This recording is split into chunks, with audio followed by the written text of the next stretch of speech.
Most of the cases we cover end with a name.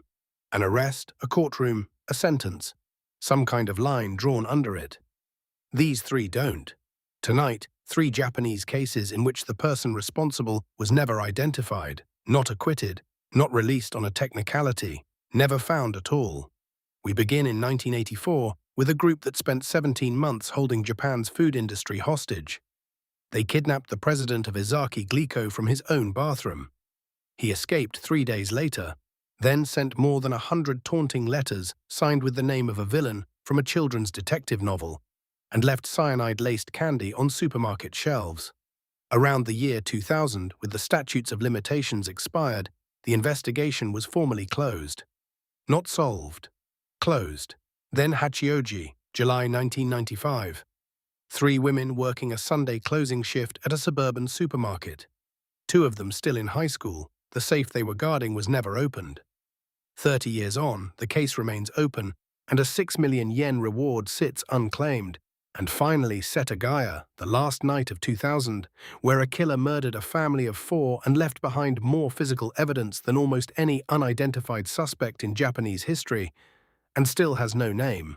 3 cases, no answers. In the spring of 1984, someone in Japan decided to go to war with the country's biggest candy companies. Not with bombs, not with a clear and reasonable demand, but with something far more unsettling. A string of theatrical letters, each signed with the name of a fictional villain from a children's novel. They kidnapped a CEO. They set buildings on fire. They placed cyanide-laced candy on supermarket shelves where families shopped with their children. And they spent 17 months making an entire nation afraid to eat a chocolate bar. They were never caught. This is the story of the Glico Morinaga case, and the monster with 21 faces. It was the evening of March 18, 1984, in a quiet, affluent neighborhood of Nishinomiya just outside Kobe. 2 men in masks arrived at the home of a 65-year-old woman named Setsuko Ezaki. They forced their way in, took the key to her son's house next door, and left her bound and terrified. Her son was Katsuhisa Ezaki, 50 years old, president of Ezaki Glico, one of Japan's most iconic confectionery companies, the maker of Pocky Pretz and the caramel treat that had been on the market since 1922. He was bathing with his children when the men entered. They were armed. Accounts describe a handgun and a rifle. They tied up his wife Mikiko and his eldest daughter Mariko and locked them in the bathroom. Then they walked Katsuhisa Ezaki out of his own home in the dark. They took him to a warehouse somewhere in Osaka and issued their demand, 1 billion yen, roughly $4 million at the time, plus 100 pounds of gold. His family gathered what they could. A ransom drop point was designated. The kidnappers never showed up to collect it. 3 days later, on March 21st, Katsuhisa Ezaki escaped from the warehouse. He was found shaken but physically unharmed. No ransom had been paid. No suspects had been identified. The case should, in theory, have closed there. It didn't. On April 10th, arsonists torched a fleet of vehicles parked outside the Glico headquarters in Osaka. Then, on May the 10th, Glico received a letter. The authors claimed they had already placed potassium cyanide inside the company's candy products. They dared Glico to tell the public, and they signed the letter. Monster with 21 faces. Glico had no choice. They pulled every product from every shelf in the country. Production was suspended across plants in Osaka, Tokyo, and Kyushu. More than 450 part-time workers were laid off.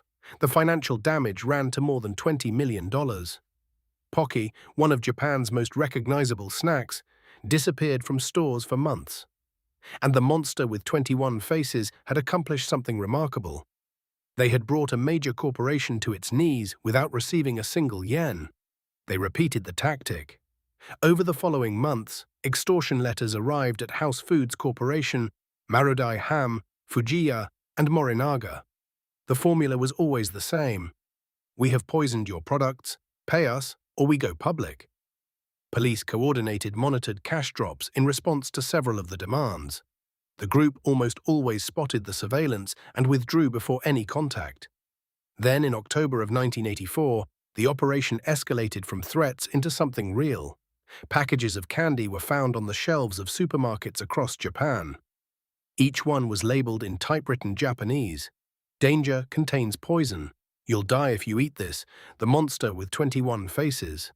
A total of 21 packages were recovered at 20 locations in 2 waves, October 1984 and February 1985. Every package tested positive for lethal concentrations of potassium cyanide.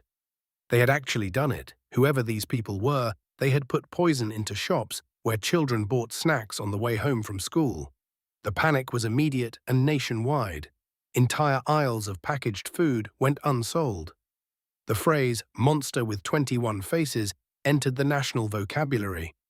Over the 17 months of their campaign, the group sent more than 100 letters to companies, to police departments, to newspapers, taunting investigators, announcing their next moves, and berating what they repeatedly called idiot police.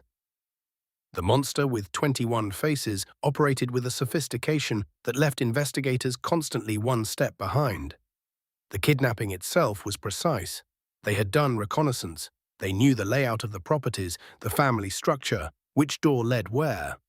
The advance entry into the mother's home to retrieve the key to the son's was a detail that revealed planning. The weapons, real or not, prevented any resistance. The 3-day detention suggested a prepared facility. The letters that followed were equally careful.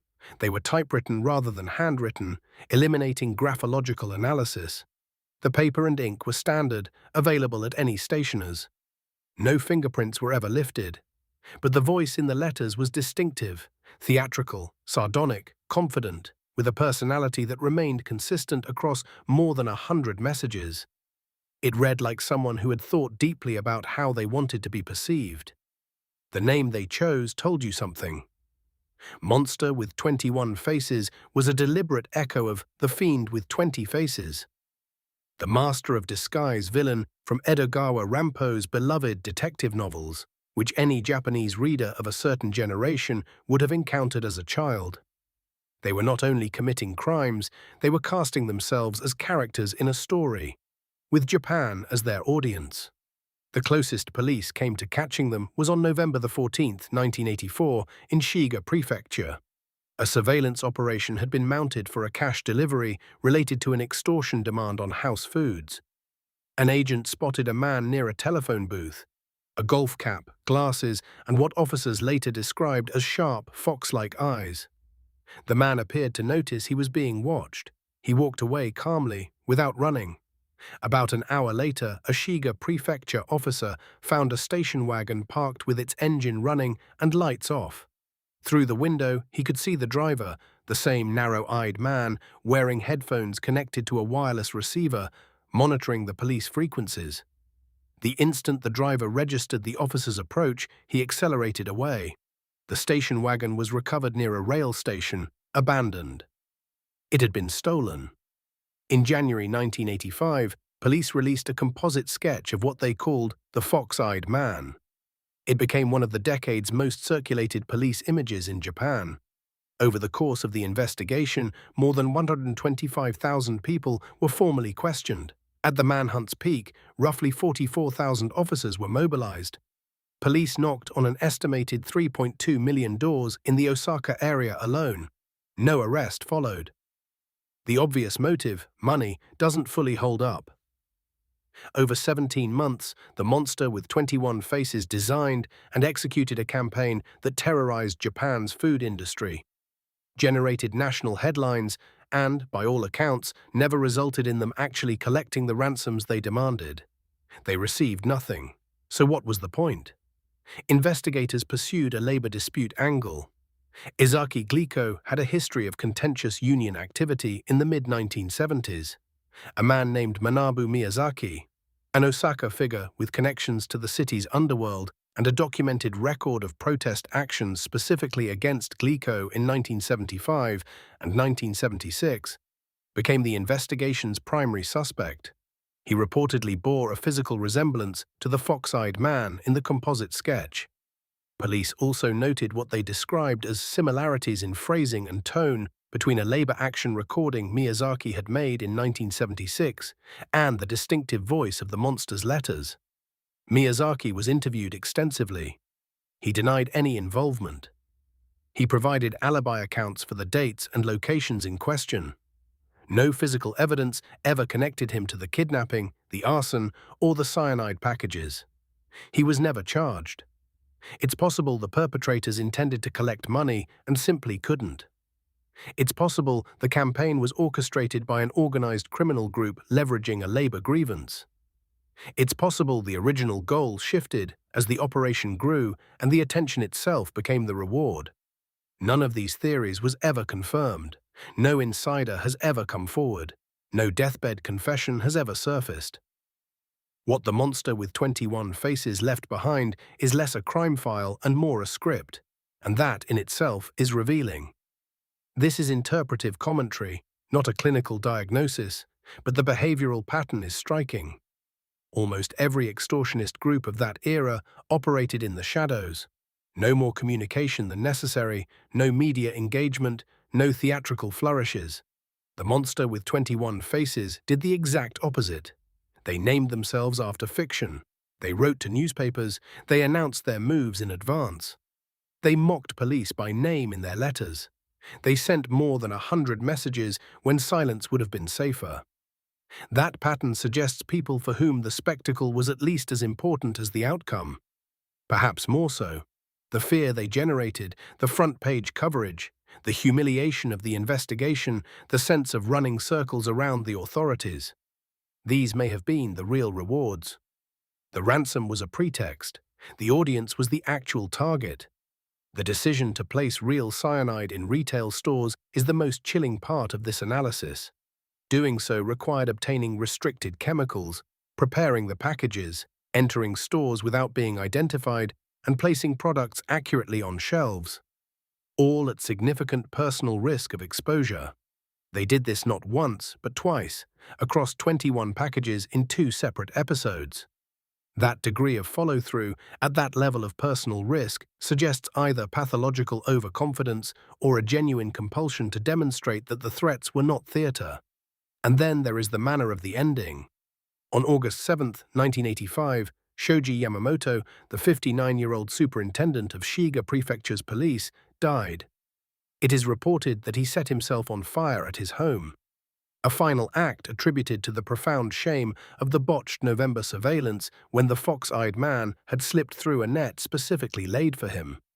Yamamoto had overseen that operation. 5 days after his death, the monster with 21 faces sent a letter to the Asahi Shimbun newspaper. The letter mocked Yamamoto by name. It announced that the group would stop. Their stated reason, in the most widely reported account of the letter, was something like this. They decided to give their condolences for Yamamoto's death and to leave the food companies alone. That ending is strange enough to say something. Whatever the monster with 21 faces were, hired muscle, a grievance-driven crew, something we still don't fully understand, they had their own internal code of conduct. A police superintendent's death was not an insignificant event for them. It was, in their logic, a sufficient conclusion. That kind of thinking doesn't fit the profile of a straightforwardly financial criminal. It fits the profile of someone who had decided they were a protagonist in a story, and who chose, in the end, the moment they wanted that story to close. Japan's statute of limitations ran out on the kidnapping of Katsuhisa Ezaki sometime in the mid-1990s. The limitations on the poisoning-related charges expired around the year 2000.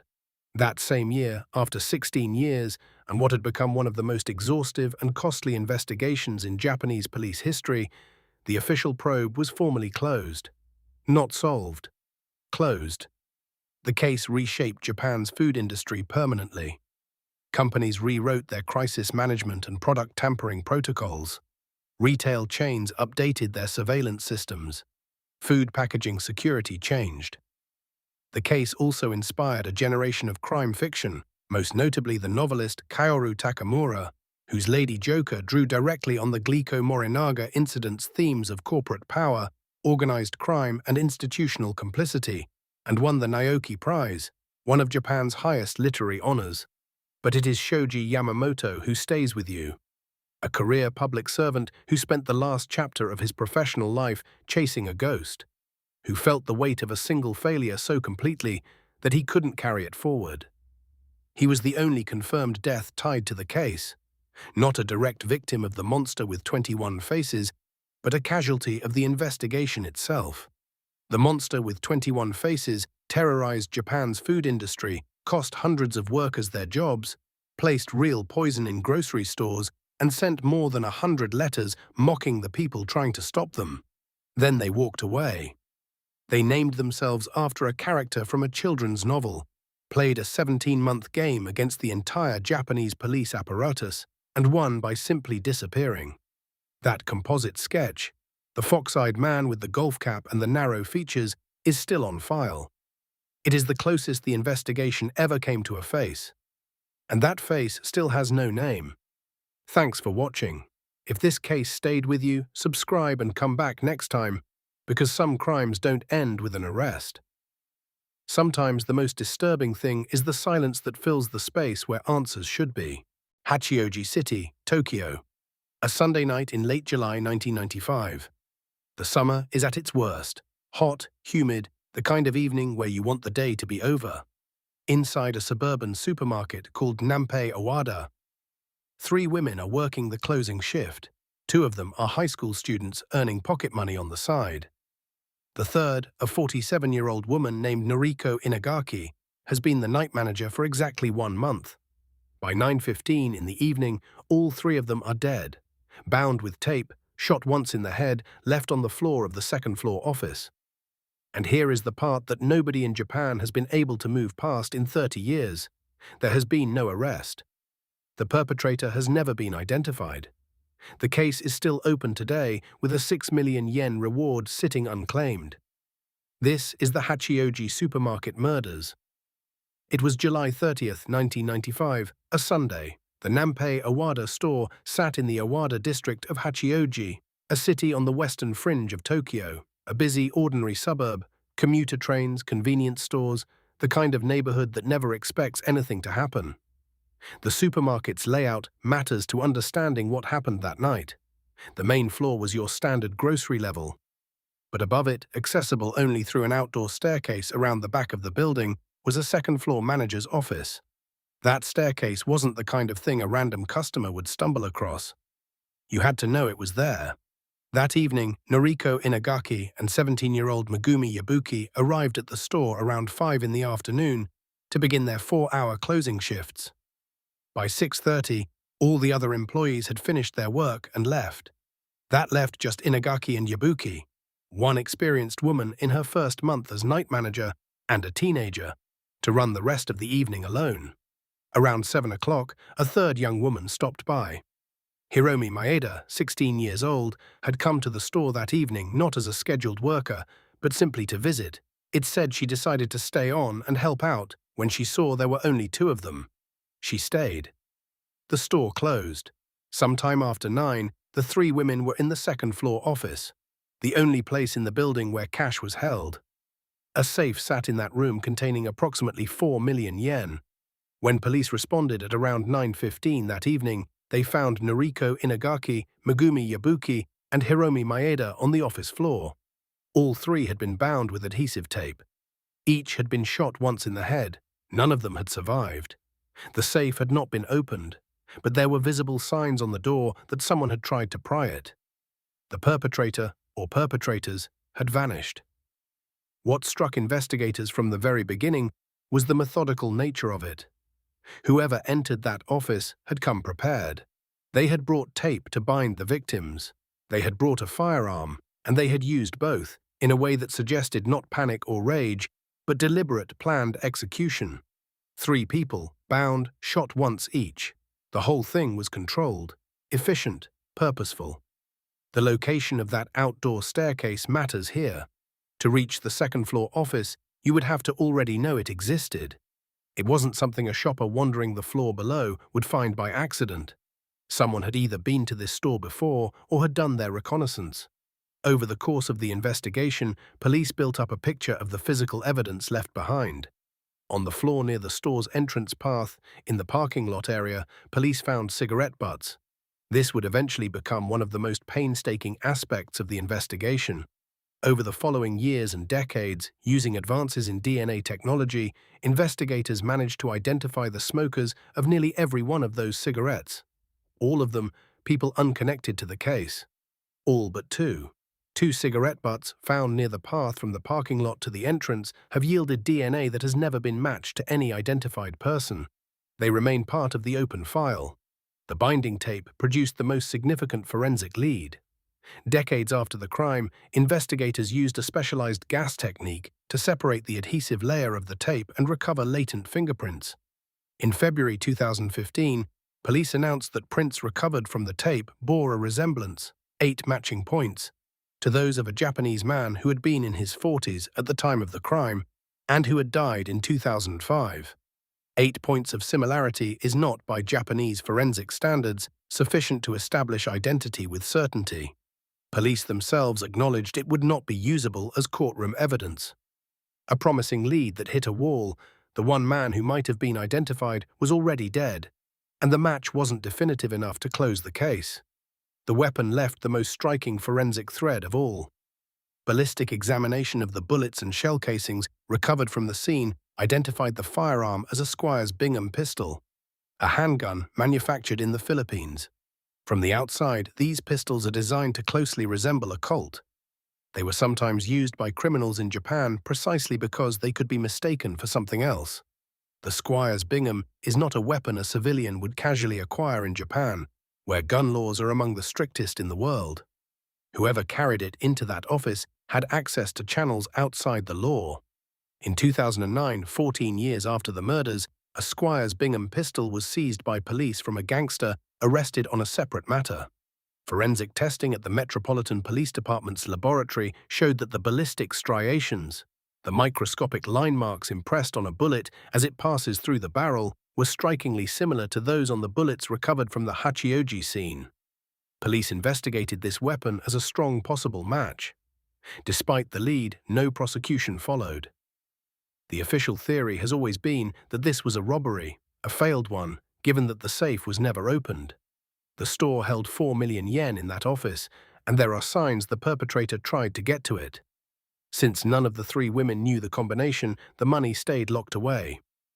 Under this reading, the murders were committed either to silence witnesses or because violence was always part of the plan.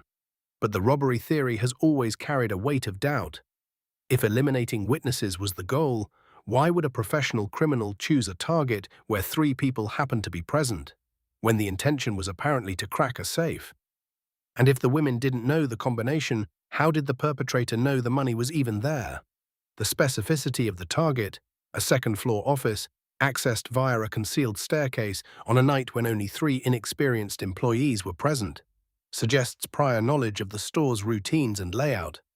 Investigators also pursued a completely different line, a Chinese organized crime connection.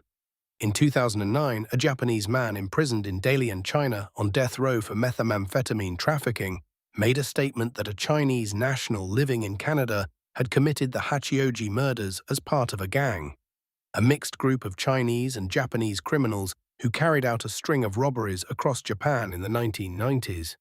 The man named was Liang He. Liang He was not unknown to Japanese authorities. He had been sought in Japan since 2002, when he left the country using a forged passport. By the time the lead emerged, he had obtained Canadian citizenship and was living in Canada. Japan's National Police Agency filed a formal extradition request with the Canadian government in 2010. Liang He fought it. His appeals were ultimately unsuccessful. He was extradited to Japan in 2013. In Japan, he was convicted and jailed for the passport fraud. On the matter of the Hachioji murders, he has said nothing. Whether out of genuine ignorance, legal caution, or deliberate silence, he has never confirmed or denied any involvement. That Chapter 2 has produced no resolution. Meanwhile, a faction of a criminal syndicate was also questioned about the case at some point. The group publicly denied any involvement. What to make of that denial, and how much credence investigators placed in it, has never been made fully public.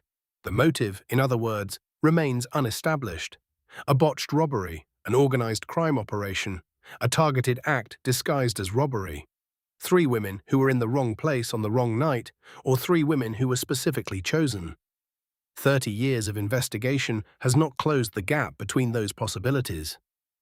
What does the evidence tell us about the person, or people, who walked up that outdoor staircase on the night of July 30th, 1995?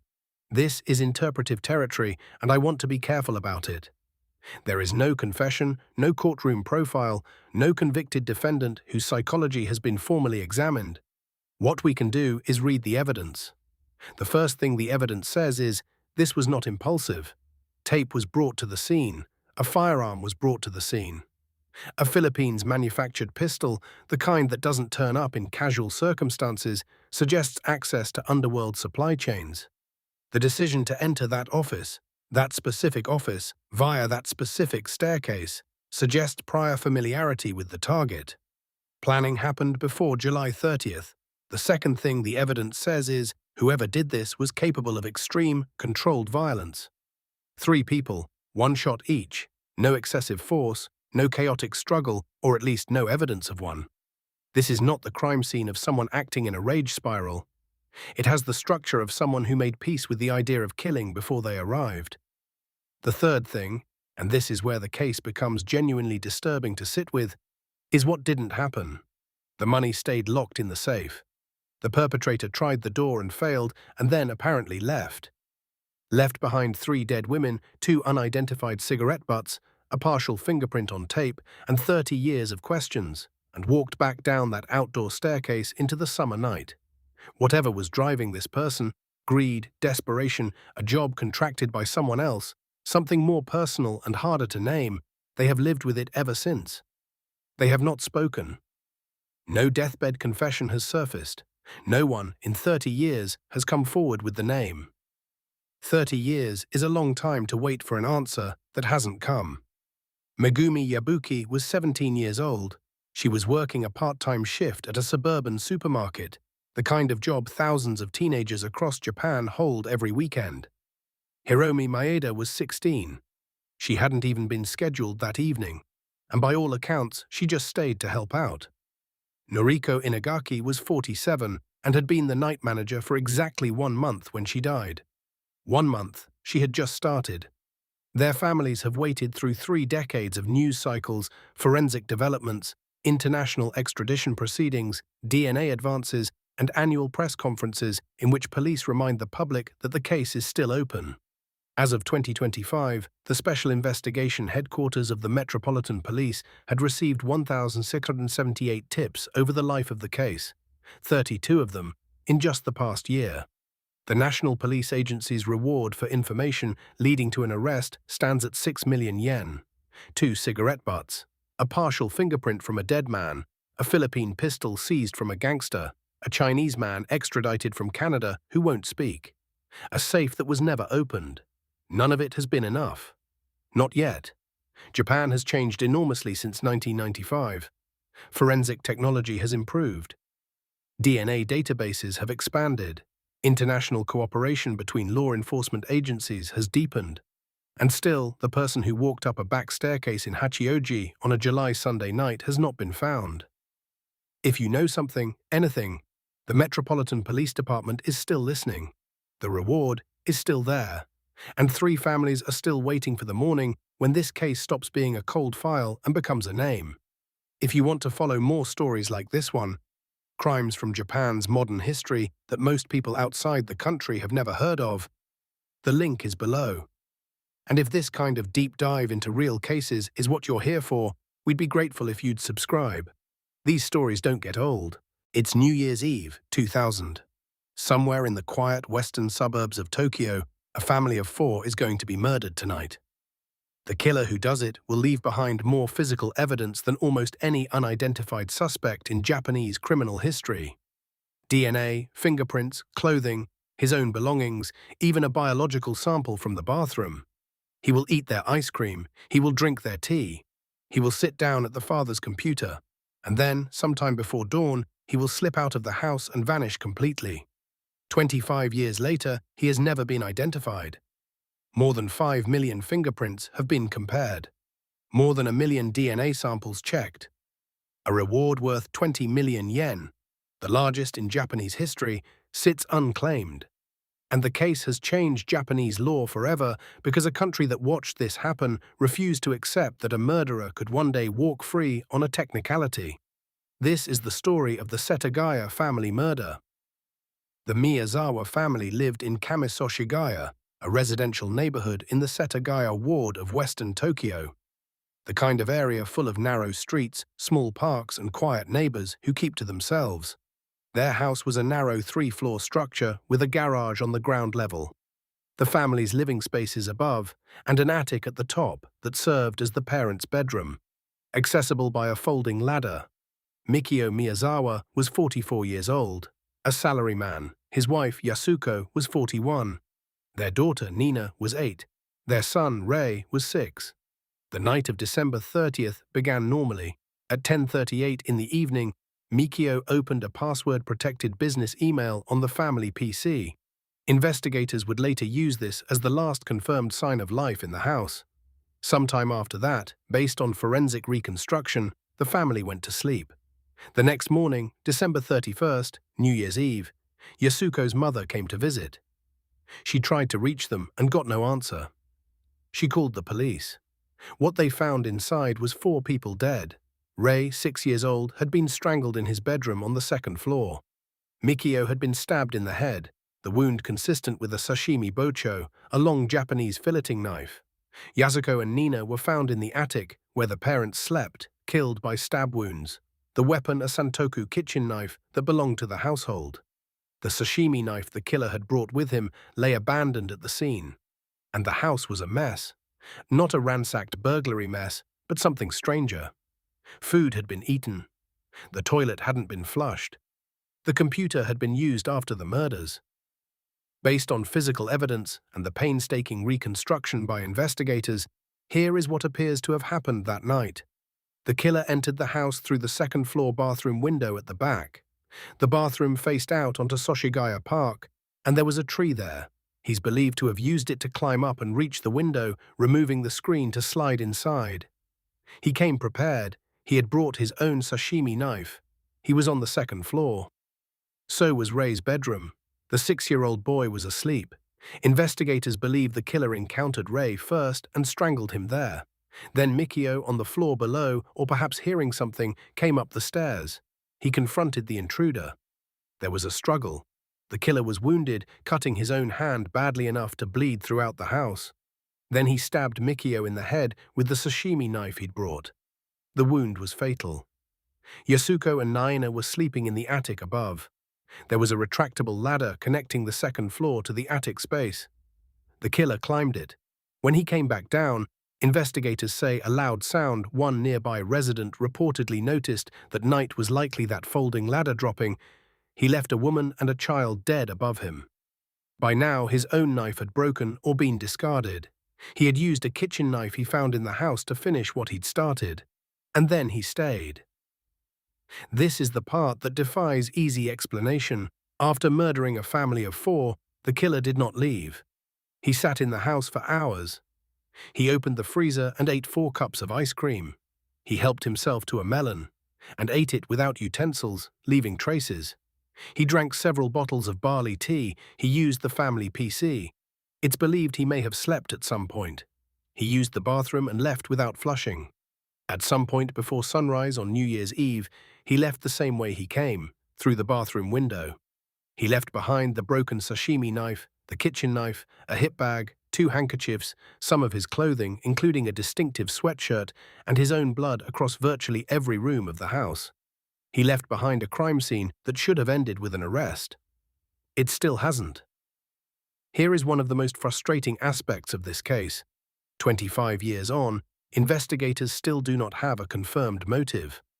Police have formally identified 3 possible categories: money, a grudge, or something unknown. All 3 remain live theories, and none has been ruled out. The robbery theory was the initial hypothesis, a home invasion that escalated, but it's largely been dismissed. A significant amount of cash was left in the house untouched. The killer did not appear to search for valuables. He ate their food and used their computer. That is not the behavior of someone who came to steal. The grudge theory is more intriguing. It's been reported that roughly a week before the murders, Mikio had a confrontation with skaters near Soshigaya Park, the same park adjacent to the house, over the noise they were making.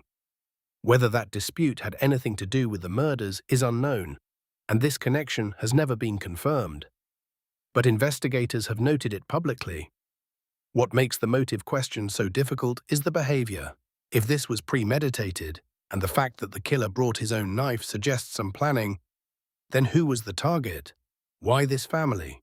And if the motive was personal, why stay afterward, eating ice cream and drinking tea as if the house were your own? Some analysts have suggested the killer may have been young and in a dissociative or panicked state after the violence, unable to process what he'd done and simply waiting. Others suggest the behavior points to an unusual psychology, someone detached from the horror around him in a way that goes beyond normal shock.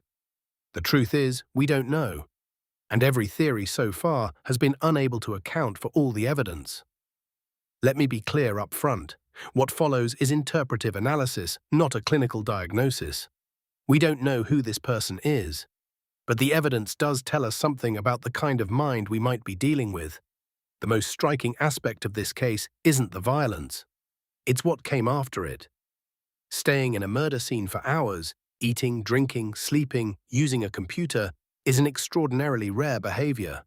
It doesn't fit most known categories of violent offender.